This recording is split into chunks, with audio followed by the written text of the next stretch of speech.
Washington County detectives believe that someone may have been stealing personal information at post offices. In fact, 3 people have reported losses, and they all had one thing in common: transactions at the post office. Coyne wants to know, how could this happen? Chris Woodard joins us live with what he found out. Chris. Yeah, I just spoke to an investigator here at the post office. They are working with detectives in Washington County on this case tonight. And while I want to make it clear, they're still not positive if this personal information was stolen from a post office. That is certainly a possibility they're looking at. So I asked, what are they doing to protect people's information at a place most people feel safe, a post office? It does something to your trust level, you know. A postal customer unnerved, mostly disheartened. I shouldn't be surprised, I suppose, but I am. I'm always surprised when something like that happens in a new area. She's one of many now learning about a joint post office and Washington County Sheriff's Office investigation into whether skimming devices were illegally placed on self-service stamp machines at post office locations in Washington County.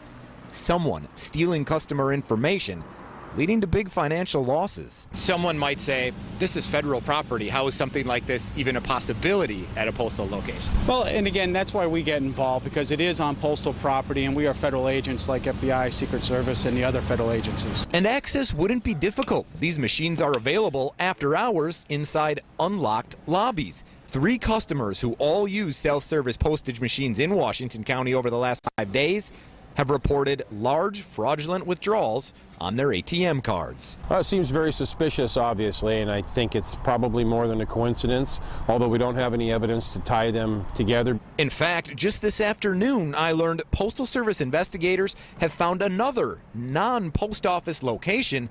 They believe all victims use their cards.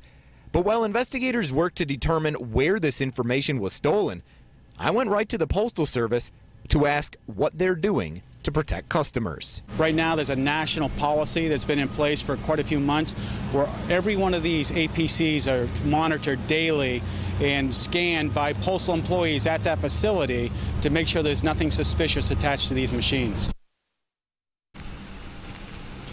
These actual skimming devices we're talking about are very small and not on one, or right on top of an existing card slot on one of these machines. Now, while we don't know, again, for sure, if this was on a postal machine, tonight at 6 I'll show you the evidence I found that this wouldn't be the first time the post office has had this kind of problem, and we'll let you hear what they had to say when I asked about it. For now, live in Northwest Portland, I'm Chris Woodard for Coyne 6 News.